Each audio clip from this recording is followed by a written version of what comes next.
पहली चीज बताया है इनकम टैक्स एक्ट 1961, इस एक्ट का नाम रहेगा। दूसरी चीज ये बताया कि ये कब से एप्लीकेबल होगा, तो कब से एप्लीकेबल होगा भाई, 1 अप्रैल 1962, ठीक है, यहाँ से एप्लीकेबल होगा। और कहाँ एप्लीकेबल होगा, पूरे इंडिया में एप्लीकेबल होगा, ठीक है। फिर सेक्शन 2 डेफिनेशन में हम आ गए थे। डेफिनेशन में हमने क्या क्या पढ़ा था, डेफिनेशन में हमने पर्सन की डेफिनेशन पढ़ी थी सबसे पहले, सेक्शन 2 क्लॉज 31 में, ठीक है। क्या क्या देखा था, कितने पर्सन होते हैं इनकम टैक्स के हिसाब से, 7 पर्सन होते हैं, ठीक है। कौन कौन से होते हैं, पहला इंडिविजुअल नेचुरल पर्सन जिसको हम बोलते हैं, ठीक है। एचयूएफ 2 टाइप के होते हैं, मिताक्षरा और दया भाग। तीसरा फर्म, ठीक है, कैसी फर्म, रजिस्टर्ड फर्म और लिमिटेड लाइबिलिटी पार्टनरशिप फर्म, ठीक है। फिर क्या देखा था, कंपनी, ठीक है, चाहे वो पब्लिक कंपनी हो प्राइवेट कंपनी हो। फिर एओपीबीओआई क्या बोलते हैं, association of person body of individual, ठीक है। उसके बाद लोकल अथॉरिटी और सबसे लास्ट में था आर्टिफिशियल जुडिशियल पर्सन, ठीक है। तो ये 7 पर्सन होते हैं, इनके ऊपर इनकम टैक्स लगता है। Income tax act section 2 clause 31 में ये बताया। फिर उसके बाद क्या देखे थे हम, इसके बाद हम देखे थे कि प्रीवियस ईयर किसे कहते हैं, ठीक।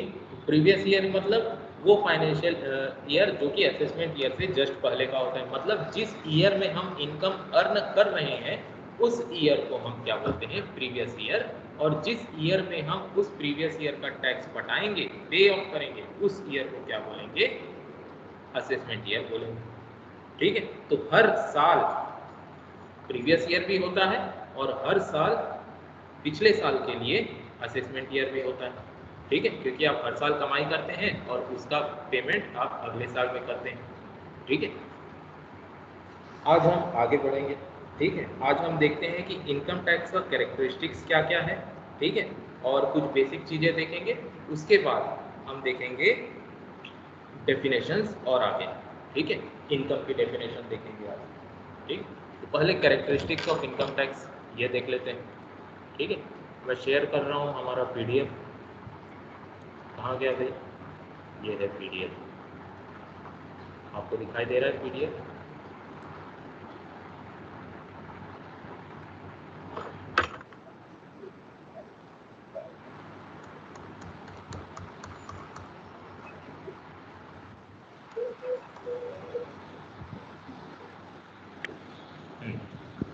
ये आ जाते हैं हम कैरेक्टरिस्टिक्स ऑफ इनकम टैक्स।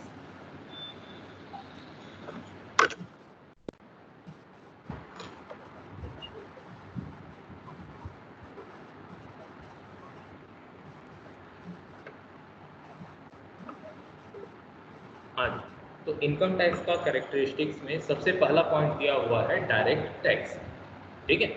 किस तरह का टैक्स है income tax, type of tax में देखा जाए तो ये डायरेक्ट टैक्स कहलाता है। डायरेक्ट टैक्स मतलब जिस पर इम्पोज हुआ है पे भी वही करेगा, ठीक। दूसरा सेंट्रल टैक्स है।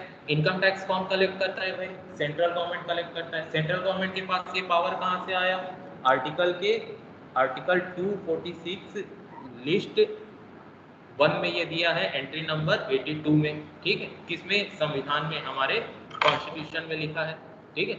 तो इनकम टैक्स को कलेक्ट कौन कर सकता है, सेंट्रल गवर्नमेंट ही कलेक्ट कर सकता है, ठीक है। उसके बाद क्या है, tax on total income. Income tax किस पर लगता है, आपकी टोटल इनकम पर लगता है, ठीक है। मान लीजिए आप तो बहुत अलग अलग सोर्सेज से इनकम हो रही है। मान लीजिए आपको सैलरी भी मिल रही है, आपने अपना बिजनेस भी अलग से खोल के रखा है, आपने कोई एसेट बेचा, आपको इनकम हो रही है, ठीक है। तो इस तरह की जितनी भी आपकी इनकम होगी, सारी इनकम को जोड़ करके आपके टोटल इनकम निकाला जाएगा और उस टोटल इनकम पर क्या लगाया जाएगा, टैक्स लगाया जाएगा, ठीक है। तो ये टैक्स ऑन टोटल इनकम है। अगला है टैक्स एग्जेम्प्टेड लिमिट, ठीक है। ऐसा नहीं है कि आपने 2 रुपए भी कमाए तो आपको टैक्स लगेगा ना। इनकम टैक्स हमारे यहाँ प्रोग्रेसिव टैक्स है, ठीक है। हमारी जो सेंट्रल गवर्नमेंट है, सेंट्रल गवर्नमेंट फाइनेंस एक्ट बनाता है और उस फाइनेंस एक्ट में एक बेसिक एग्जेम्पशन लिमिट होता है, ठीक है। बेसिक एग्जेम्पशन लिमिट का मतलब होता है कि यदि आपकी इनकम इतनी रुपए तक है तो आपको टैक्स पटाने की ज़रूरत नहीं है। अगर उस बेसिक एग्जेम्पशन लिमिट से ज़्यादा आपकी इनकम होगी तब आपको टैक्स पटाना पड़ेगा। ठीक है, जैसे पिछले साल जो बेसिक एग्जेम्पशन लिमिट थी सामान्य व्यक्तियों के लिए वो कितनी थी, 2.5 लाख रुपए।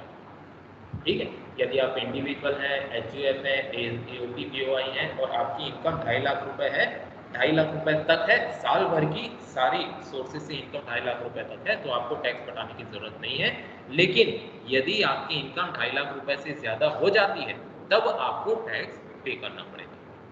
ठीक है, और जैसे जैसे आपकी इनकम और बढ़ते जाएगी आपका रेट ऑफ टैक्स जो है वो भी क्या होता जाएगा, बढ़ते जाएगा। ठीक है, जैसे सीनियर सिटीजन, यदि आपकी उम्र 80 साल या 80 साल से ज्यादा है तो आपको 5 लाख रुपए तक, हाँ 5 लाख रुपए तक टैक्स पटाने की जरूरत नहीं। यदि आपकी उम्र 60 वर्ष से 80 वर्ष तक है तो आपको 3 लाख रुपए तक की आपकी इनकम पर कोई टैक्स नहीं पटाना है। और 3 लाख सामान्य तक नहीं व्यक्ति है, पटाना पड़ता है ना?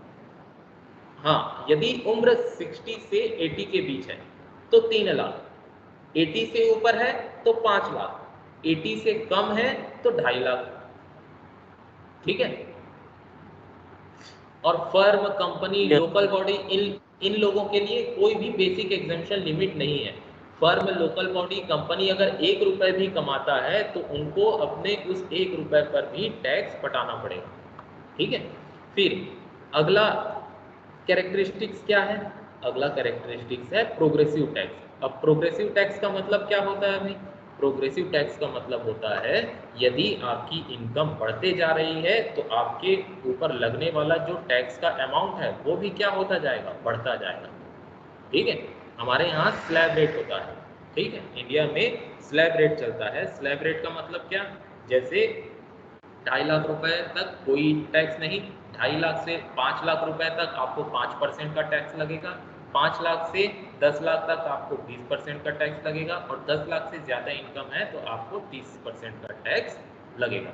ठीक है, तो ये होता है प्रोग्रेसिव टैक्स। ठीक है, और ये किसके लिए है, इंडिविजुअल, एचयूएफ, एओपी, बीओआई, जो 7 पर्सन है उनमें से इंडिविजुअल पहला, एचयूएफ दूसरा, एओपी बीओआई तीसरा, इनके लिए ये स्लैब रेट लगता है। ठीक है, तो ये प्रोग्रेसिव टैक्स है। प्रोग्रेसिव टैक्स का मतलब क्या, जैसे जैसे आपकी टोटल इनकम बढ़ती जाएगी वैसे वैसे टैक्स का रेट भी बढ़ता जाएगा। ठीक है, उसके बाद है सरचार्ज। ठीक है, सरचार्ज क्या होता है, सरचार्ज होता है टैक्स के ऊपर लगने वाला टैक्स।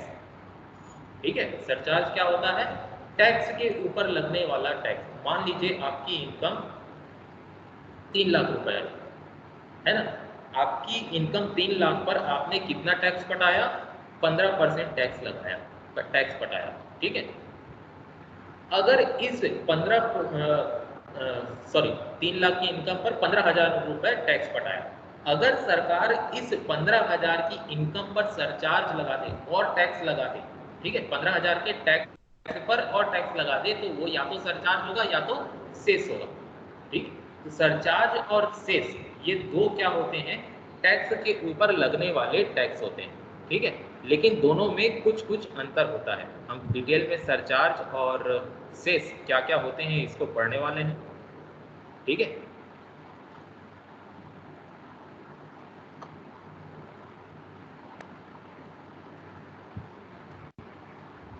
हाँ जी, सरचार्ज के बारे में क्या लिखा है, surcharge is imposed on the amount of income tax. ठीक है, surcharge rates are as follows for the assessment year 1920। ठीक है, असेसमेंट ईयर 19-20 के लिए हम पढ़ रहे हैं। मैं बुक अभी मत खरीदना इसीलिए बोला क्योंकि आपको अभी मार्केट में पुरानी बुक मिलेगी, नई बुक में क्या चेंजेस आए हैं वो आपको नहीं पता। ठीक है, तो ये पुरानी बुक का है, पिछले साल का दिया हुआ है। तो सरचार्ज के बारे में क्या बोल रहा है कि for individual, HUF, AOP, BOI कितना परसेंट दिया हुआ है भाई, सरचार्ज 10% का सरचार्ज दिया हुआ है। ठीक है, कब, यदि आपकी टोटल इनकम 50 लाख रुपए से ज्यादा हो जाए लेकिन 1 करोड़ रुपए से कम। ठीक है, तो क्या बोल रहा है यहाँ पर, यदि आप इंडिविजुअल, एचयूएफ, एओपी, बीओआई है और आपकी साल भर की टोटल इनकम 50 लाख से ज्यादा है मगर 50 लाख से ज़्यादा है मगर किससे कम है, 1 करोड़ से कम है, तो आपको आपकी इनकम टैक्स के ऊपर भी और टैक्स पटाना पड़ेगा।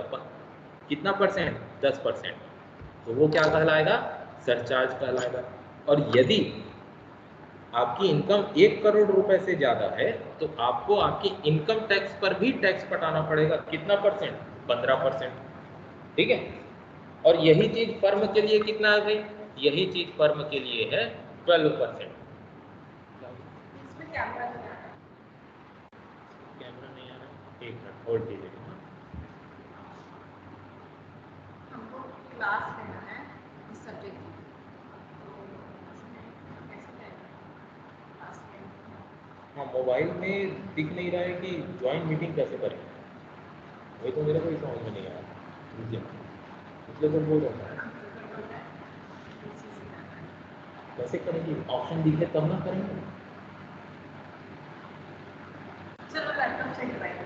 एक मिनट, जैसे मैं अभी ले रहा हूँ इनकम टैक्स, है ना, ये इनकम टैक्स, ये जनरल में जनरल में, ठीक है, इनकम टैक्स ये वाला जो ज्वाइन करने वाला, ज्वाइन, ये ऐसा ज्वाइन ना होगा। उसमें कंडक्ट था इसलिए ज्वाइन दिखा रहा था ना कैमरा। हाँ, एक बार कैलेंडर में जाके शेड्यूल बनाकर देखो ना। कैलेंडर में शेड्यूल, हाँ, ठीक है, ये देखो। जैसे अभी लेकिन ये किसका अकाउंट है, सृष्टि मैम का। सृष्टि मैम का ऑलरेडी ऊपर दिखाई थी ना, ऊपर आ रहे हो ना।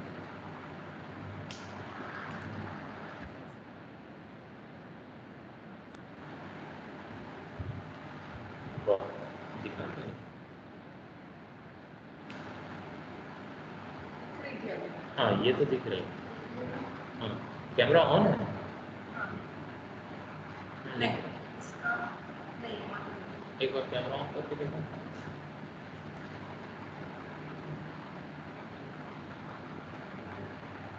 हाँ, अभी आ रहा है। मैंने हाँ, अभी दिख रहा है। ठीक, एक बार ना कैलेंडर में शेड्यूल बना के देखो, है ना, और फिर उसमें ज्वाइन करके देखो। और ना मैं आपको क्या करती हूँ,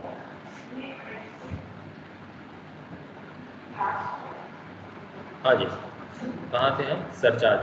समझ में आ रहा है क्या बता रहा हूँ मैं, कैरेक्टरिस्टिक्स ऑफ इनकम टैक्स समझ में आ रहा है या नहीं आ रहा है? Yes sir. है ना। पहला क्या देखा हमने, ये डायरेक्ट टैक्स होता है। डायरेक्ट टैक्स मतलब जिस पर लगा है वही पे करेगा। दूसरा सेंट्रल टैक्स होता है, क्योंकि सेंट्रल गवर्नमेंट कलेक्ट करता है। सेंट्रल गवर्नमेंट के पास पावर कहाँ से आया, कॉन्स्टिट्यूशन ने पावर दिया। टैक्स ऑन टोटल इनकम होता है, मतलब आपकी जो टोटल इनकम होगी उस पर आपको टैक्स पटाना है। ठीक है, इसमें बेसिक एग्जेम्पशन लिमिट भी होता है। ठीक है, टैक्स में बेसिक एग्जेम्पशन लिमिट भी होता है। ठीक है, बेसिक एग्जेम्पशन लिमिट का मतलब क्या है कि उस पर्टिकुलर इनकम तक आपको टैक्स पटाने की जरूरत नहीं है, उससे ज़्यादा अगर आपकी इनकम हुई तो आपको टैक्स पटाना है। ठीक है, तो उसको बोलते हैं टैक्स एग्जेम्पशन लिमिट। अगला होता है progressive tax rate. Progressive tax rate का मतलब क्या, कि जैसे जैसे आपकी इनकम बढ़ती जाएगी आपका टैक्स रेट भी बढ़ता जाएगा। ठीक है, उसके बाद क्या है, सरचार्ज है। सरचार्ज का मतलब क्या, टैक्स के ऊपर टैक्स लगना। यदि आप इंडिविजुअल एचयूएफ एओपी बीओआई हो, आपकी इनकम 50 लाख से ज़्यादा लेकिन 1 करोड़ से कम है तो आपको 10% का सरचार्ज लगेगा। यदि आपकी इनकम 1 करोड़ से ज़्यादा हो जाती है तो आपको टैक्स के ऊपर और कितना परसेंट, 15% और टैक्स पटाना पड़ेगा, उसको सरचार्ज बोलिए। ठीक है, फर्म के लिए क्या दिया है, अगर आपकी टोटल इनकम 1 करोड़ से ज़्यादा है तो 12%। अगर आप कंपनी है, 1 करोड़ से ज़्यादा आपकी इनकम है लेकिन 10 करोड़ से कम है तो 7% और 12% लगेगा यदि आपकी इनकम 10 करोड़ से ज़्यादा है तो। ठीक है, अगला होता है हेल्थ एंड एजुकेशन से। ठीक है, इनकम टैक्स एक्ट आपके इनकम टैक्स के ऊपर दूसरे तरह का एक और टैक्स लगाता है जिसको कहता है हेल्थ एंड एजुकेशन सेस। पहले ये 3% था, पिछले साल से ये क्या हो गया, 4% हो गया है। ठीक है, तो total amount of income tax including surcharge, ये 4% का आपको और टैक्स पटाना पड़ेगा। क्या है ये, हेल्थ एंड एजुकेशन सेस। ठीक है, इसका मतलब क्या होता है कि गवर्नमेंट के पास जब ये हेल्थ एंड एजुकेशन सेस का 4% का पैसा आएगा, है ना, तो गवर्नमेंट इस पैसे को किस चीज के लिए यूज कर सकती है, हेल्थ और एजुकेशन के लिए यूज कर सकती है। ठीक है। तो जो सेस होता है ना, उसमें हमेशा एक नाम जुड़ा होता है, health and education cess, higher secondary education cess, इस तरह से। ठीक है, तो जो नाम है वो पैसा उसी पर्टिकुलर आइटम के लिए यूज होगा। तो जैसे ये हेल्थ एंड एजुकेशन सेस है, तो ये 4% का जो पैसा गवर्नमेंट के पास जाएगा वो सिर्फ और सिर्फ हेल्थ और एजुकेशन के लिए यूज करेंगे। ठीक है। लेकिन जो सरचार्ज का पैसा होगा, वो सरचार्ज का पैसा गवर्नमेंट किसी भी पर्पस के लिए यूज कर सकती है। ठीक है, ये अंतर होता है सेस और सरचार्ज के बीच में। हम डिटेल में और पढ़ेंगे आगे। ठीक है। सर एक डाउट था। हाँ जी, सर क्या सरचार्ज डाउट का है भाई? मतलब क्या होता है? सरचार्ज का मतलब? सरचार्ज का मतलब है आपके टैक्स अमाउंट के ऊपर टैक्स लगना। ठीक है, टैक्स अमाउंट के ऊपर टैक्स लगना। चलिए मैं बोर्ड में दिखा देता हूँ।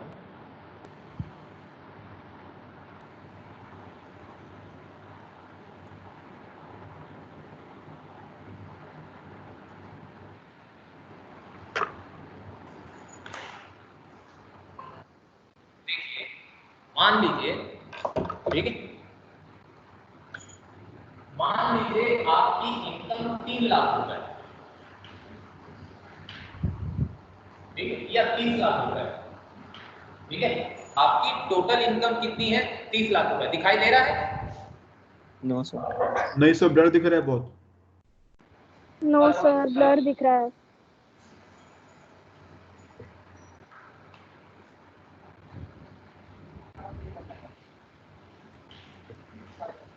मान लीजिए आपकी टोटल इनकम कितनी है?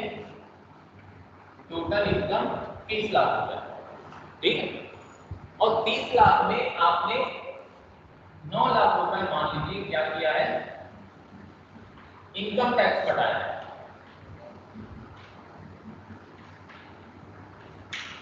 ठीक है, मान लीजिए इस 30 लाख में आपने 9 लाख रुपए क्या कटाया है? Income tax कटाया।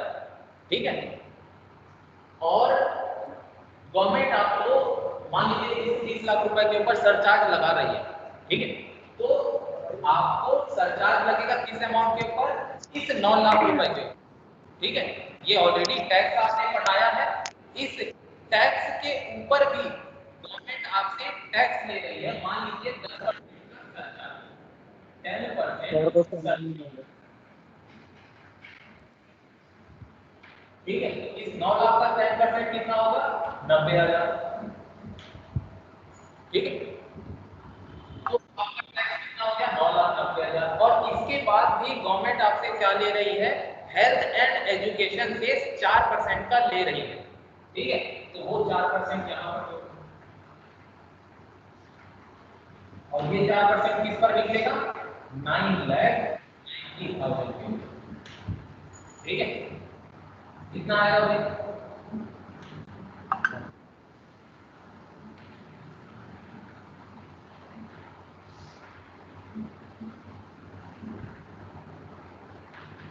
तो टोटल आपको टैक्स 10,30,600 रुपए का देना पड़ेगा। ठीक है, टैक्स के ऊपर लगने वाला टैक्स या तो सरचार्ज होगा या तो सेस होगा। ठीक है, सरचार्ज का यूज गवर्नमेंट किसी भी पर्पस के लिए कर सकती है। सेस का यूज पर्टिकुलर पर्पस के लिए होता है। जैसे ये 4% किसके लिए है? हेल्थ एंड एजुकेशन के लिए। तो ये 4% का जो पैसा आएगा 40,600 रुपए, इसका गवर्नमेंट किस पर्पस के लिए यूज करेगी? इसका यूज करेगी हेल्थ और एजुकेशन के लिए। लेकिन सरचार्ज का पैसा वो किसी भी पर्पस के लिए यूज कर सकते। सर म्यूट हो गया। हो गया माइक।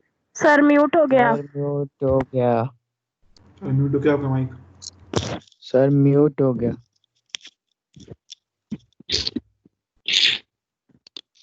सर आपका माइक म्यूट हो गया।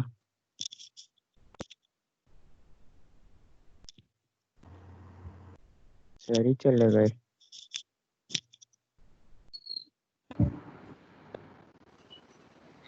मेरा स्पीकर भी थोड़ा ठीक नहीं है ना, तो मेरे को सुनाई नहीं देता कि तुम लोग बोल क्या रहे हो। ठीक है, ईयरफोन निकालने के बाद।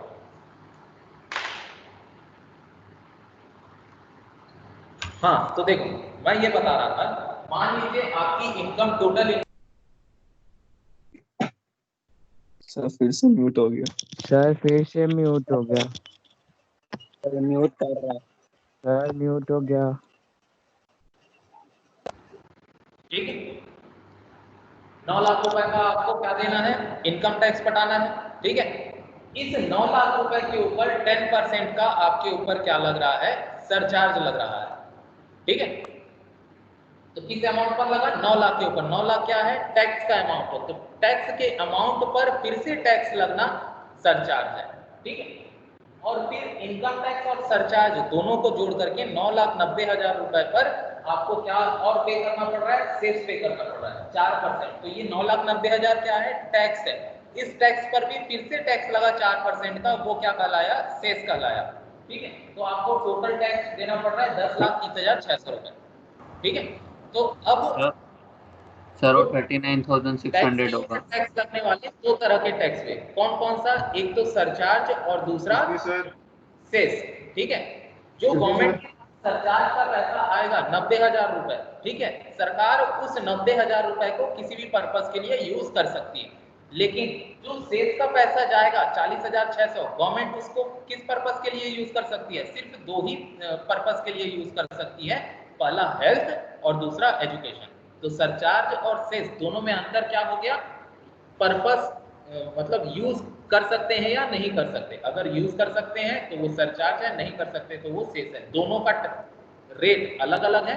इनकम टैक्स एक्ट में दोनों का रेट बताया गया है। इनकम टैक्स एक्ट में सेस का रेट कितना बताया है, 4% सेस का रेट बताया है, और सरचार्ज का रेट कितना बताया है, इंडिविजुअल एचयूएफ एओपी बीओआई के लिए अलग है। ठीक है, कितना है, 50 लाख से ज्यादा इनकम है, 1 करोड़ से कम है तो 10%, 1 करोड़ से ज्यादा इनकम है तो 15%। किसके ऊपर लगेगा, टैक्स अमाउंट के ऊपर। हाँ, अक्षत पातनी क्या पूछ रहे हैं भाई। सर वो 39,600 होगा। अच्छा, ठीक है, 40,000 39, हाँ कैसे ठीक है, ये होगा? 39,600। ठीक है, तो 9,90,000 का 4%। हाँ ठीक है, कैलकुलेशन पे मत जाओ, कॉन्सेप्ट पे जाओ। ठीक है, कैलकुलेटर अगर भी नहीं रखा था तो सर गड़बड़ हो सकता है। हाँ जी, सर इसमें एक चीज और कि फर्म्स और कंपनी पे कम कम परसेंट क्यों लग रहे हैं जबकि इंडिविजुअल पे ज्यादा लग रहे हैं सर चार्ज। देखो, फर्म और कंपनी को कोई भी बेसिक एग्जेम्पशन लिमिट नहीं दिया गया है। ठीक है, फर्म और कंपनी को कोई भी बेसिक एग्जेम्पशन लिमिट नहीं दिया गया। जैसे इंडिविजुअल एचयूएफ एओपी बीओआई को बेसिक एग्जेम्पशन लिमिट है 2.5 लाख, 3 लाख, 5 लाख रुपए का।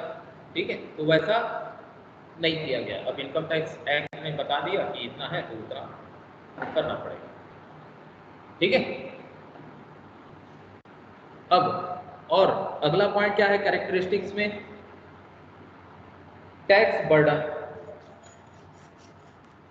ठीक है, टैक्स बर्डन में क्या बताया है भाई, टैक्स बर्डन, इनकम टैक्स में टैक्स बर्डन का जो कैरेक्टरिस्टिक्स है उसमें ये बता रहा है कि ज्यादा टैक्स बर्डन किस पर रहता है, जिसकी इनकम ज्यादा होगी उस पर। ठीक है, क्योंकि इसका बेसिक पर्पस क्या है, इनकम टैक्स कलेक्ट करने का जो पर्पस था वो हमने देखा था सोशल इकोनॉमिक बेनिफिट।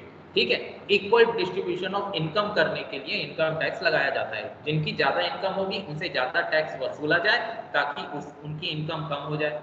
ठीक है, तो जो गैप है दो पर्सन के बीच में, जिनकी इनकम कम है और जिनकी इनकम अधिक है, दोनों के बीच का गैप थोड़ा सा कम हो जाए। ठीक है, 9th पॉइंट है एडमिनिस्ट्रेशन। ठीक है, तो इनकम टैक्स का एडमिनिस्ट्रेशन कौन करता है, इनकम टैक्स का एडमिनिस्ट्रेशन करता है सीबीडीटी। ठीक है, एक बोर्ड बना दिया गया है इनकम टैक्स एक्ट के लिए, इनकम टैक्स को कंट्रोल करने के लिए, एडमिनिस्टर करने के लिए। उस बोर्ड का नाम है सीबीडीटी। क्या है, central board of direct tax. ठीक है, तो ये central board of direct tax सारा काम करता है इनकम टैक्स से रिलेटेड। ठीक है, किनसे इनकम टैक्स कलेक्ट करना है, कितना कलेक्ट करना है, वापस कितना करना है। ठीक है, छूट देना है, नोटिफिकेशन, सर्कुलर, ठीक है, अमेंडमेंट, ये सब कौन लेकर के आता है, सीबीडीटी लेकर के आता है। इंडिया में इनकम टैक्स को एडमिनिस्ट्रेशन का काम कौन करता है, सीबीडीटी करता है। ठीक है, फिर 10th पॉइंट क्या दिया हुआ है, allocation of amount of income tax. The total income of income tax recovered by government is allocated among the central government and state government according to the recommendation of the Finance Commission। ठीक है, जो income tax का पैसा collect होगा वो distribute होगा किनके बीच में, एक तो सेंट्रल गवर्नमेंट के बीच में, दूसरा स्टेट गवर्नमेंट के बीच में। ठीक है, फाइनेंस कमीशन जिस तरह से डिसाइड करेगा उस तरह से इस इनकम टैक्स के पैसे का डिस्ट्रीब्यूशन किया जाएगा, ताकि अलग अलग कामों में जो सर्विसेज गवर्नमेंट देती है उन सर्विसेज में इस इनकम टैक्स के पैसे को जो कलेक्ट किया गया है उसका यूज किया जा सके। ठीक है,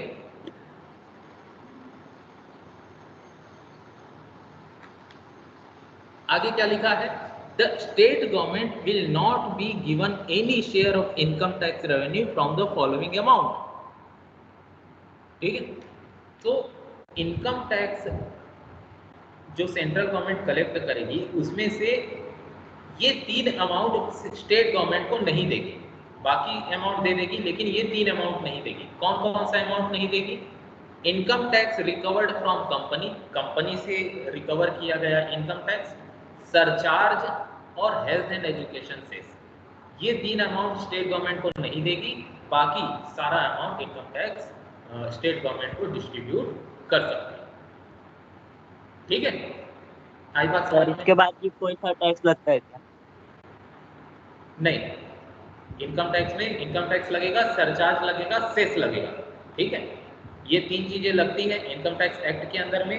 ठीक है, और यदि आपने इनका सही समय पर भुगतान नहीं किया, सही समय पर आपने नियमों को नहीं माना, तब आपके ऊपर पेनाल्टीज वगैरह लगती हैं या इम्प्रिजनमेंट वगैरह के प्रोविजंस हैं। ठीक है, तो टैक्स के नाम पर इनकम टैक्स में 3 ही है, एक तो इनकम टैक्स, दूसरा सरचार्ज और तीसरा सेस। ठीक है, इन 10 पॉइंट में से किसी को कुछ समझ में नहीं आया तो कोई डाउट है तो पूछ लो। किसी को कुछ डाउट है इन 3 पॉइंट में से?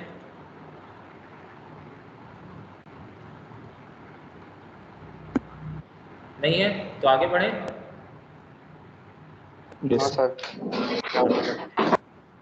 ठीक है, basis and procedure of charging of income tax. ठीक है,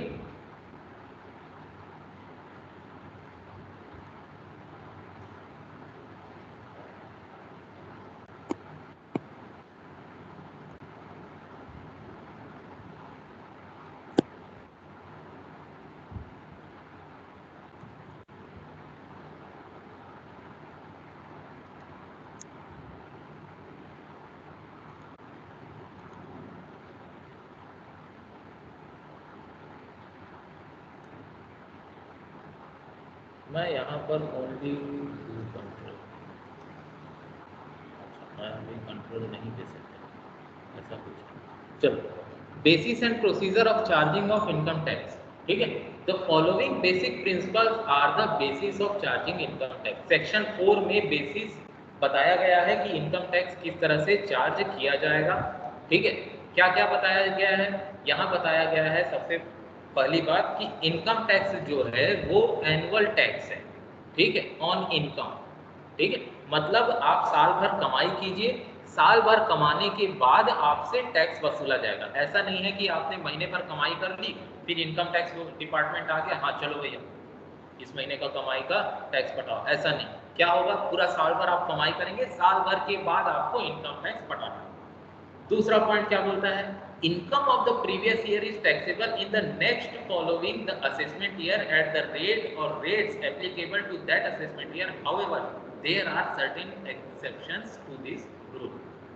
ठीक है, क्या बोल रहा है कि प्रीवियस ईयर में जो आपने कमाया है, पहले पॉइंट में क्या बोला, एनुअल टैक्स है, मतलब साल भर आप कमाई करेंगे तो उस ईयर को क्या बोलेंगे, प्रीवियस ईयर। उसके नेक्स्ट ईयर में आप टैक्स पटाएंगे तो नेक्स्ट ईयर को क्या बोलेंगे, असेसमेंट ईयर बोलेंगे। ठीक है, तो आप प्रीवियस ईयर में कमाई कीजिए और उसके टैक्स को आप कब पे कीजिए, असेसमेंट ईयर में। और रेट ऑफ टैक्स क्या होगा, रेट ऑफ टैक्स आपको इनकम टैक्स एक्ट बताएगा, फाइनेंस एक्ट जो हर साल बजट में आता है ना, वो आपको बताएगा कि आपको किस रेट से टैक्स पे करना है। ठीक है, लेकिन यहाँ पर कुछ एग्जेम्पशन है।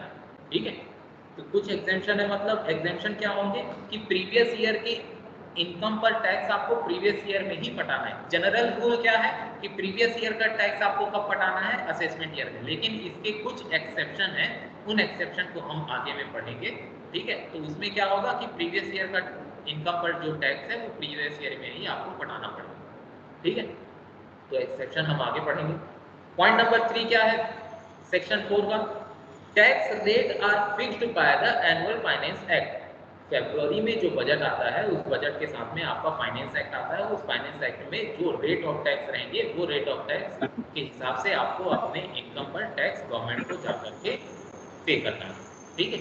चौथा पॉइंट क्या है, tax is charge on every person as defined in section 2 clause 31, ठीक है। तो इनकम टैक्स किस पर चार्ज होगा, इनकम टैक्स चार्ज होगा पर्सन के ऊपर, और पर्सन मतलब कौन है, जो हमने सेक्शन 2 क्लॉज 31 में 7% पढ़े हैं ना, उन 7% के ऊपर इनकम टैक्स चार्ज होगा। तो दुनिया में कितने भी तरह के पर्सन हो जाए वो उस 7% के अंदर इंक्लूड हो जाता है। कोई भी एग्जांपल उठाकर देखो, ठीक है। पांचवा पॉइंट क्या है, the tax is charge on total income of every person computed in accordance with provision of this act, ठीक है। तो इनकम टैक्स किस अमाउंट के ऊपर लगेगा, तो वो अमाउंट होगा टोटल इनकम। और टोटल इनकम कैसे कैलकुलेट करेंगे, आपको इनकम टैक्स एक्ट बताएगा कि भैया ये नियम फॉलो करो, ये रूल फॉलो करो, ये अमाउंट लो, ये अमाउंट मत लो, ऐसे करके वो सारा रूल रेगुलेशन आपको इस एक्ट के अंदर बताएगा, और उस एक्ट के प्रोविजन के हिसाब से आप टोटल इनकम कैलकुलेट करेंगे, और उस टोटल इनकम के ऊपर आपको टैक्स गवर्नमेंट को पे करना है, ठीक है। आई बात समझ में, अपने हिसाब से नहीं करना है। कौन बताएगा इसको, प्रोविजन ऑफ दिस एक्ट, मतलब इनकम टैक्स एक्ट आपको बताएगा, इनकम टैक्स के रूल आपको बताएंगे, इनकम टैक्स के नोटिफिकेशन, इनकम टैक्स के सर्कुलर, केस लॉस, ये सारे कुछ आपको हेल्प करेंगे टोटल इनकम को फाइंड आउट करने के लिए, ठीक है। फिर 6th पॉइंट क्या बोलता है, income tax is to be deducted at the source of income और paid in advance as provided under provision of this act, ठीक है। सेक्शन 4 में ये भी बता दिया कि इनकम टैक्स के ऊपर जो टीडीएस कटेगा, है ना, या एडवांस टैक्स आप दोगे, वो भी किसके हिसाब से दोगे, इस एक्ट के हिसाब से पे करोगे, ठीक है। The total income is computed on the basis of residential status of the assessee, ठीक है। सिटीजनशिप से इनकम टैक्स का कोई लेना देना नहीं है, ठीक है। क्या बता रहा है, किस बेसिस पर इनकम टैक्स लगेगा, किस बेसिस पर कंप्यूट होगा, रेसिडेंशियल स्टेटस। और रेसिडेंशियल स्टेटस का मतलब क्या है कि आप इंडिया में कितने दिन रहे हो, है ना, इस हिसाब से आपका 3 तरह का स्टेटस डिक्लेयर होता है, या तो आप रेसिडेंट एंड ऑर्डिनरी रेसिडेंट रहोगे, या तो नॉट ऑर्डिनरी रेसिडेंट रहोगे, या तो नॉन रेसिडेंट रहोगे, है ना। इस तरह के 3 रेसिडेंशियल स्टेटस बनेंगे, और उस बेसिस पर आपको इनकम टैक्स पटाना है, ठीक है। और आपकी जो इनकम होगी, है ना, आपकी जो इनकम होगी उसको 5 भागों में डिवाइड किया गया है, या 5 तरह के सोर्सेस में डिवाइड किया गया, ठीक है। आप अपनी आजीविका के लिए क्या क्या करते हैं, या तो आप एम्प्लॉय होंगे, कहीं सर्विस करते होंगे, ठीक है, तो आपको कैसी इनकम मिलेगी, सैलरी इनकम मिलेगी, ठीक है। या तो आप बिजनेस करते होंगे, या तो आपका कोई प्रोफेशन होगा, ठीक है, बिजनेस करते होंगे, किसी भी तरह का बिजनेस हो गया, ठीक है, ऑनलाइन बिजनेस, ठीक है, ट्रेडिंग का बिजनेस, मैन्युफैक्चरिंग का बिजनेस, कॉन्ट्रैक्ट का बिजनेस, कमीशन का बिजनेस, ब्रोकरेज वाला बिजनेस, जो भी बिजनेस आप कर रहे हैं वो बिजनेस, ठीक है। या तो आपका प्रोफेशन होगा, जैसे आप सीए होंगे, या लॉयर होंगे, या डॉक्टर होंगे, इंजीनियर होंगे, सॉफ्टवेयर इंजीनियर होंगे, ठीक है, सिविल इंजीनियर होंगे, तो किसी भी तरह का आपका प्रोफेशन है, मतलब आपको बिजनेस या प्रोफेशन से इनकम हो रही होगी, ठीक है, दूसरी टाइप की इनकम। तीसरा, आप अपना घर वर किराए पर देते होंगे, ठीक है, वहां से आपको इनकम आती है, तो वो क्या हो गया, इनकम फ्रॉम हाउस प्रॉपर्टी हो गई, ठीक है। आपने अपना कोई फिक्स्ड एसेट बेच दिया, ठीक है, एग्जांपल ये बता रहा हूँ, आपके पास कोई गाड़ी थी, वो गाड़ी आपने बेच दी, प्रॉफिट कमा लिया, तो वो जो प्रॉफिट आया आपकी इनकम है, तो वो आएगा आपके कैपिटल गेन के अंदर, ठीक है। कैपिटल गेन नाम से एक सोर्स है, उस सोर्स ऑफ इनकम में वो इनकम आएगी, गाड़ी बेचकर जो इनकम आपने कमाई, ठीक है। अदर सोर्स ऑफ इनकम, ठीक है, ऊपर के 4 हेड में जिस तरह की इनकम नहीं आ पाती उसको हम अदर सोर्स ऑफ इनकम मान लेते हैं, ये सिर्फ अभी समझने के लिए है, ठीक है, डिटेल में हम और पढ़ेंगे, ठीक है। जैसे आपने लॉटरी खेली, आपको लॉटरी मिल गई, आप केबीसी में गए, अमिताभ बच्चन जी से आपने 5 करोड़ रुपए जीत लिए, तो आपको लॉटरी हो गई, ठीक है। आप वो पेपर में वर्ड पजल वगैरह करते हैं, वो भरा आपने, आपको प्राइस मिल गया, ठीक है। तो इस तरह की जो इनकम है वो अदर सोर्स ऑफ इनकम में आएगी। आपने बैंक में फिक्स डिपॉजिट किया, आपको इंटरेस्ट मिल रहा है, आपकी अदर सोर्स ऑफ इनकम। आपने शेयर खरीद कर रखा है, आपको डिविडेंड रिसीव हुआ, डिवेंचर पर इंटरेस्ट रिसीव हुआ, ये आपकी अदर सोर्स ऑफ इनकम, ठीक है। तो इस तरह से इनकम टैक्स एक्ट ने पूरी इनकम को, पूरे सभी तरह की इनकम को कितने भागों में डिवाइड किया है? 5 भागों में डिवाइड किया है। कितने भागों में डिवाइड किया है? 5 भागों में डिवाइड किया है। तो क्या क्या है? Salary, profit and gain from business and profession PGBP, house property, capital gain और इनकम फ्रॉम अदर सोर्सेस, ठीक है। ये 5 तरह की इनकम में सारी इनकम को डिवाइड किया गया है। किसके द्वारा? इनकम टैक्स एक्ट 1961 में, ठीक है। तो आपकी जो टोटल इनकम होगी वो इन 5 हेड्स के अंदर कैलकुलेट होगी, ठीक है। अब प्रोसीजर क्या फॉलो करना है भाई? इनकम टैक्स को असेस करने के लिए आपको सबसे पहले टोटल इनकम की जरूरत पड़ेगी, क्योंकि ऊपर बताया गया है आपको टैक्स किस पर पे करना है? टोटल इनकम पर। अब टोटल इनकम कैसे निकालेंगे भाई? सिंपल सा, यहाँ 4 चीजें दिया हुआ है ना। अभी पढ़ने के लिए ये 4 चीजें पढ़ लेते हैं, ठीक है। क्या है? Classify the income under each of the above 5 heads, ठीक है।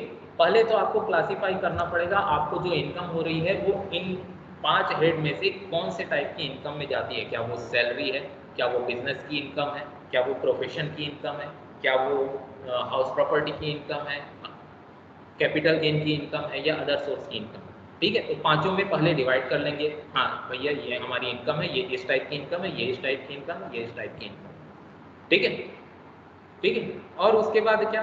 हर टाइप की इनकम में हमको क्या मिलेगा? कुछ डिडक्शन मिलेगा। जैसे पापा लोग आपके सैलरीड पर्सन होंगे तो उनको LIC वगैरह में, ठीक है, डिडक्शन मिलता होगा। LIC का डिडक्शन, म्यूचुअल फंड वगैरह में पैसा लगा कर रखेंगे उसका डिडक्शन मिलता है, PF वगैरह का डिडक्शन मिलता है, ठीक है। तो इस तरह से हमको हर हेड ऑफ इनकम में कुछ ना कुछ डिडक्शन मिलते हैं, ठीक है। तो उन डिडक्शन को हम क्या कर देंगे? माइनस कर देंगे, ठीक है, जिससे हमारी इनकम क्या हो जाएगी? कम हो जाएगी, ठीक है। फिर क्या बोल रहा है? The balance of amount left under each head of income is it's accessible income, ठीक है। मतलब टोटल इनकम जो कैसे निकालेंगे? पहले हर हेड में इनकम डाल देंगे, उस हर हेड में से अलग अलग डिडक्शन दे देंगे तो वो उस हेड की इनकम हो जाएगी। फिर total of accessible income of each head and the aggregate of all this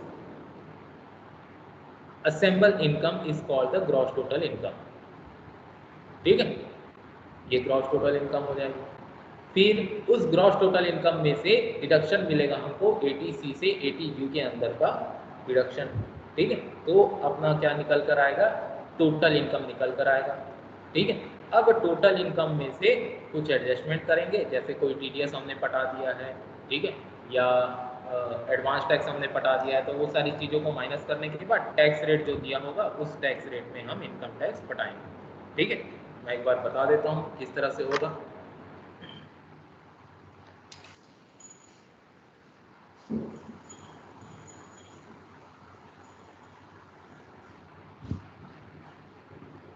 ठीक है। इनकम टैक्स एक्ट क्या बोल रहा है? इनकम टैक्स एक्ट बोल रहा है कि आप अपनी इनकम को 5 सोर्स ऑफ इनकम में डिवाइड करेंगे, ठीक है। कौन कौन सी 5 सोर्स ऑफ इनकम? सबसे पहला है सैलरी,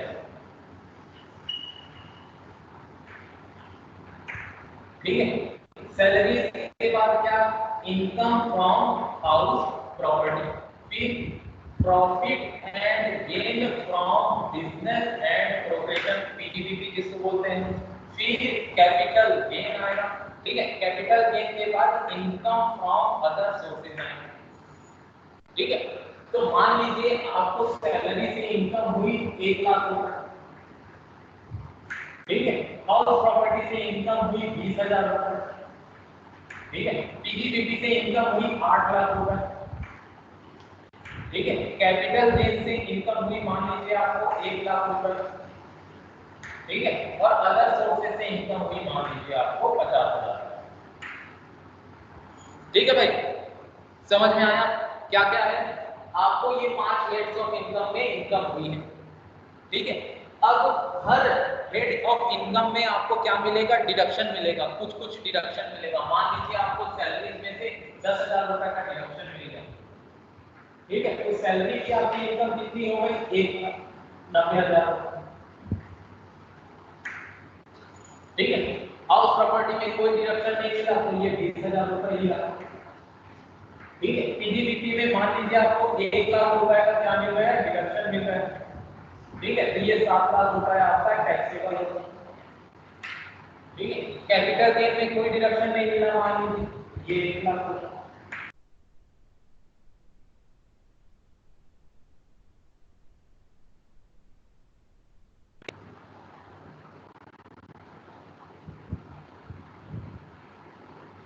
ठीक है।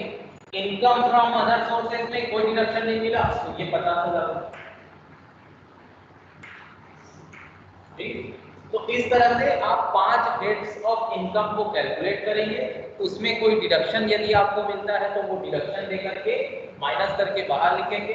ये सारी 5 हेड्स ऑफ इनकम को जोड़ करके आप क्या निकालेंगे, टोटल इनकम निकालेंगे। क्या निकालेंगे, टोटल इनकम कितना होगा, 9 2 11 11 5 16, ठीक है। 2,60,000, 9,60,000, 9,60,000 का आपका क्या निकल गया, टोटल इनकम निकल गया। अब इस टोटल इनकम के ऊपर इनकम टैक्स एक्ट जो टैक्स रेट बताएगा, उस टैक्स रेट के हिसाब से आप क्या पे करेंगे, इनकम टैक्स पे करेंगे, ठीक है।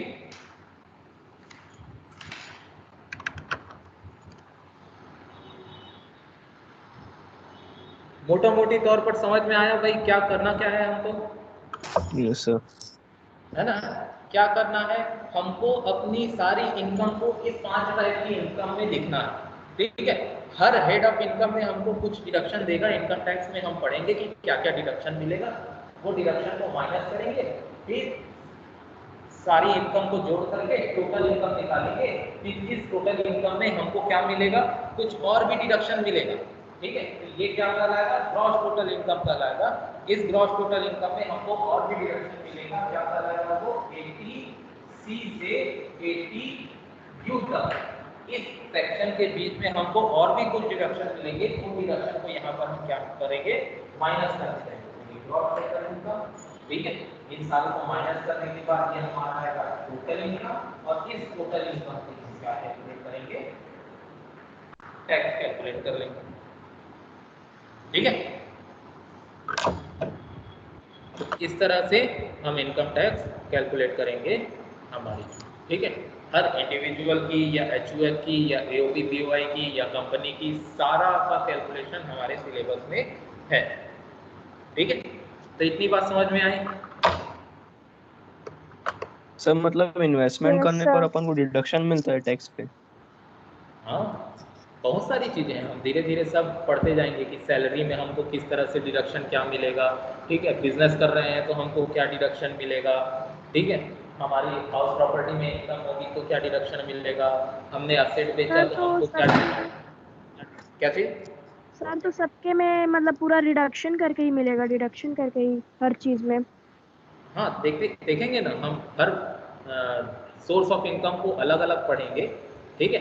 पहले सैलरीज पढ़ेंगे, फिर हाउस प्रॉपर्टी, फिर पीजीबीपी, फिर कैपिटल गेन, फिर आईओएस। तो हर हेड ऑफ इनकम में हमको ये देखना पड़ेगा कि कौन सी इनकम आएगी, किस इनकम पर कितना डिडक्शन मिलेगा, सब पढ़ेंगे धीरे धीरे, ठीक है। सर तो अभी ये- डिपार्टमेंट, सर जो हाँ डिपार्टमेंट रहता है वो हर एक इंडिविजुअल का फाइनेंशियल स्टेटमेंट चेक करता है कि उसने कहाँ कहाँ इन्वेस्टमेंट किया, उस हिसाब से डिडक्शन मिलता है।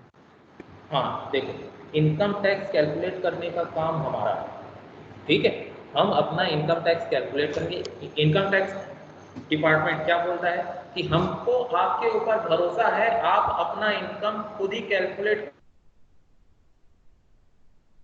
करो और हमको बताओ किसके हिसाब से, इनकम टैक्स एक्ट के हिसाब से, ठीक है। फिर आप अपना डिटेल बना के इनकम टैक्स को भेजते हो कि भैया ये देखो मेरा ये इनकम है, इतना मैं डिडक्शन लिया हूँ, इतना टैक्स पटा रहा हूँ। आप गवर्नमेंट को जा करके बताते हो, इनकम टैक्स रिटर्न फाइल करते हो, फिर इनकम टैक्स जो डिपार्टमेंट होता है वो आपके रिकॉर्ड को चेक करता है कि आपने सही किया है या नहीं। अगर कुछ गड़बड़ होता है तो वो फिर आपको बुलाता है कि भैया आप इधर बताओ ये क्या किए, ये क्या किए, वो पूछता है। ठीक है, तो कैलकुलेट करने की जिम्मेदारी किसकी? हमारी, एसएससी की। ठीक है, ओके सर। ये जितना आसान दिख रहा है नहीं? ठीक है, धीरे धीरे हम आगे बढ़ेंगे। ठीक है, तो अभी जितना बताते जा रहा हूँ उतना ग्रैब करते जाओ, समझ में आते जाएगा। ठीक है, अब मैं यहाँ कंप्यूटेशन पर नहीं आता। ठीक है, कंप्यूटेशन अभी बताऊंगा तो ज़्यादा समय लगता है। अब हम आते हैं डेफिनेशन पे। ठीक है, कि डेफिनेशन किसकी? इनकम की। दिखाई दे रहा है? शेयर कर रहा हूँ PDF. Yes sir. Yes sir. तो इनकम टैक्स एक्ट में सेक्शन 2 क्लॉज 24 यहाँ पर इनकम के बारे में बताया गया है। ठीक है, कि हम टैक्स किस पर लगाएंगे भाई? इनकम पर टैक्स लगाएंगे। जो भी इंडिविजुअल होगा, HUF, AOP, BOI, company, local authority, artificial judicial person, ये 7 टाइप के जो पर्सन होंगे उनकी इनकम के ऊपर टैक्स लगेगा। तो हमको सबसे पहले क्या जानना पड़ेगा कि इनकम बोलते किसको है भैया, है ना? हमको ये जानना है कि इनकम में कौन कौन सी चीजें आएंगी। हम अपने हिसाब से नहीं चल सकते, हमको कौन बताएगा? इनकम टैक्स एक्ट बताएगा। तो इनकम टैक्स एक्ट में कहां पर लिखा हुआ है? सेक्शन 2 क्लॉज 24 में बताया गया है कि कौन कौन सी चीजों को आप इनकम में जोड़ोगे। ठीक है, तो क्या लिखा है यहाँ पर? Income is one of the important terms of income tax act as income tax is charge on income of a person. ठीक है, इनकम टैक्स किस पर चार्ज होता है? इनकम ऑफ अ पर्सन पर चार्ज होता है। This term has not been defined in income tax act except that it states as to what is included in income. ठीक है, तो ये हमको बताता है कि इनकम में क्या क्या चीजें इंक्लूड होंगी। ये एग्जैक्टली डिफाइन नहीं करता कि यही इनकम है, ये बोलता है कि ये सारी इनकम में जुड़ेंगी। मतलब क्या है कि और भी कुछ चीजें अगर नई आती हैं तो वो भी इनकम में इनकम टैक्स एक्ट जोड़ सकता है। इंक्लूसिव डेफिनेशन है ये। ठीक है,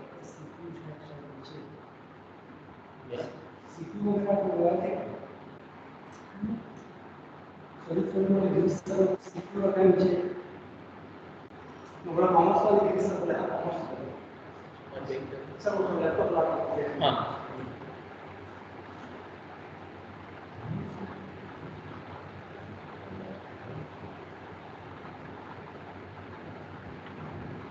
हाँ जी। तो under this section income includes. ठीक है, इनकम में क्या क्या चीजें आएंगी? सबसे पहला बोलता है profit and gains. Profit and gains का मतलब क्या? यदि आपकी रिसिप्ट आपके पेमेंट से ज्यादा है, आपकी जो इनकम है वो आपकी एक्सपेंस से ज्यादा है, तो वो आपका प्रॉफिट होगा या तो गेन। ठीक है, दूसरा बोलता है डिविडेंड। डिविडेंड का मतलब क्या भाई? आपके पास जो भी सिक्योरिटीज होंगी उस पर आपको जो डिविडेंड रिसीव होगा। आपने शेयर खरीद कर रखा है, आपको कंपनी से डिविडेंड रिसीव हुआ, वो क्या है? आपकी इनकम है। तीसरा बोलता है voluntary contribution received by. Voluntary contribution received by मतलब अपनी इच्छा से आपको कंट्रीब्यूशन रिसीव हो रहा है। किसको किसको रिसीव हो रहा है भाई?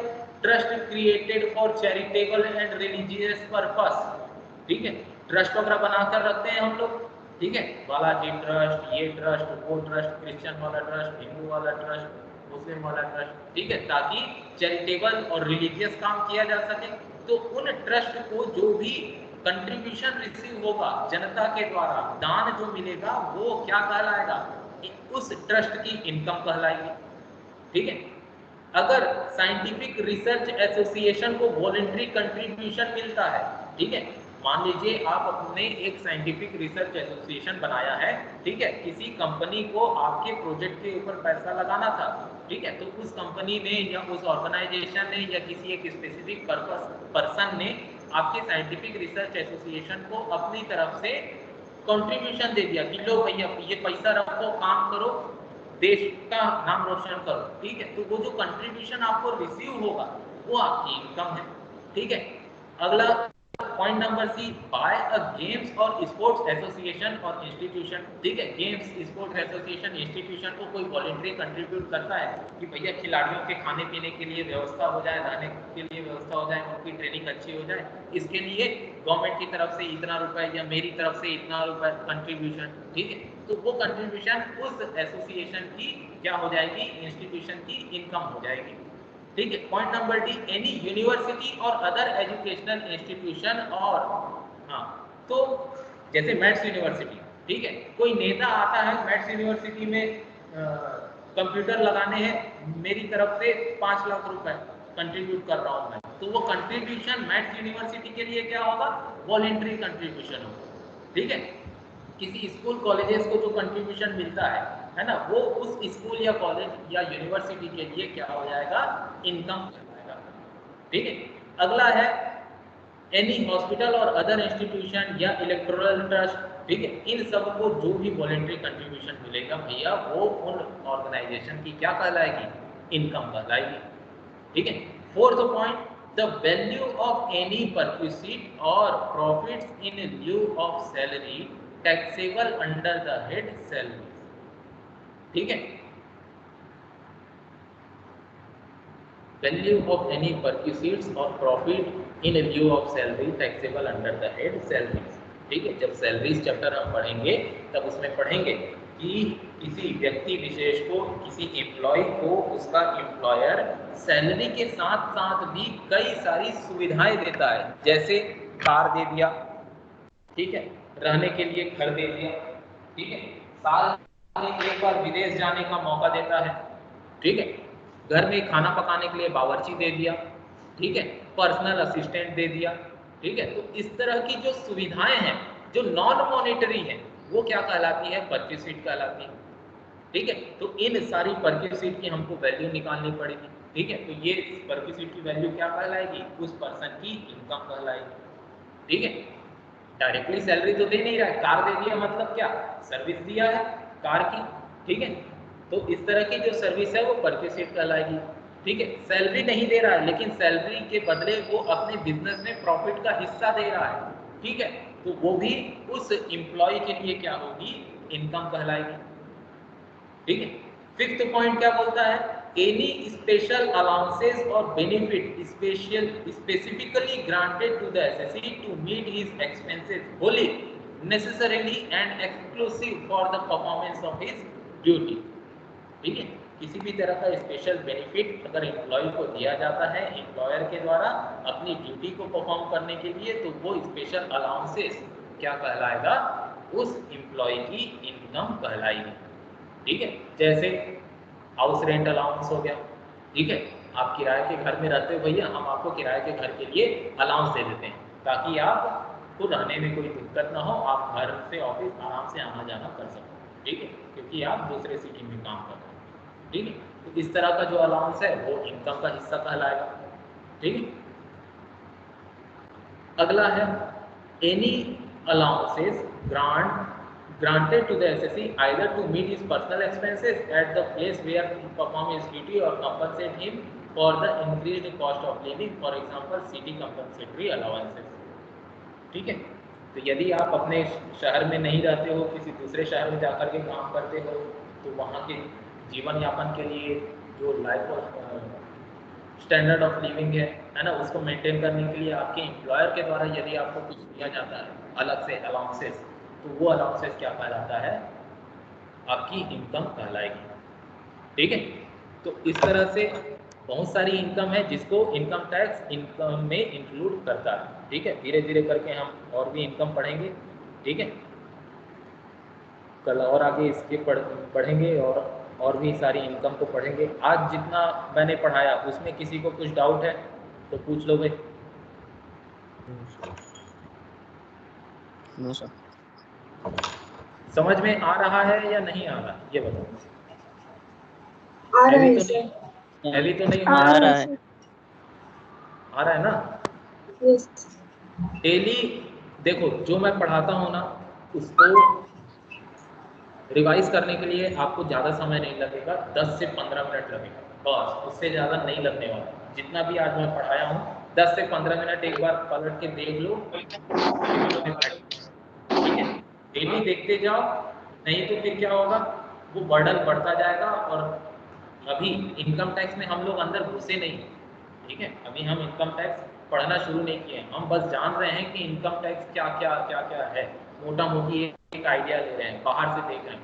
वो बाहर से देखते नहीं है, अंदर कमरा क्या है, कैसा है, ऐसा है, ठीक है। बाहर से झांक रहे हैं अभी, अंदर नहीं आए, ठीक है। तो रिवाइज करते रहो, बाकी हम कल आगे बढ़ेंगे इनकम की डेफिनेशन में, ठीक है। सर तब तक के लिए हाँ जी पूछो। हाँ सर, मैं बोल रहा हूँ सर, मेरे पास इनकम टैक्स की बुक नहीं है, तो सर बुक कौन से प्रेफर करना है अभी? ना अभी बुक मत लेना, मैं बताया ना, मैं जो नोट्स शेयर करता हूँ ना, अभी फिलहाल वही पढ़ो। जब मार्केट में बुक आ जाएगी इंग्लिश मीडियम वाली जो बुक है, ठीक है, आ जाएगी, तब मैं फोटो बाकायदा खींच के बता दूंगा कि हाँ भैया ये वाली बुक लेना है, ये वाला राइटर है, ये वाला ईयर देख करके लेना है, ठीक है। तो अपने हिसाब से सर, अभी कोई ओके बुक सर, मत थैंक लेना, यू। ठीक है। बुक के लिए टेंशन ओके मत लो, सर। जब तक बुक नहीं आती तब तक मेरे नोट से पढ़ो, कोई दिक्कत नहीं, ठीक है। Okay sir, thank you. आएगी तो मैं बता दूंगा। चलिए ठीक है, bye, thank you sir. Good day. Thank you sir. Okay sir.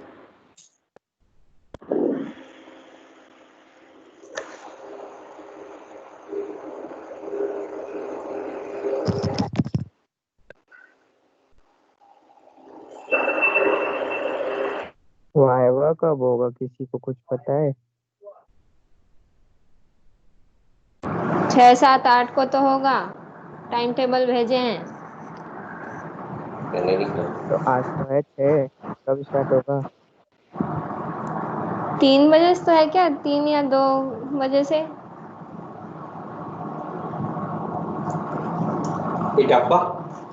Time table तो भेजे हैं ग्रुप पे।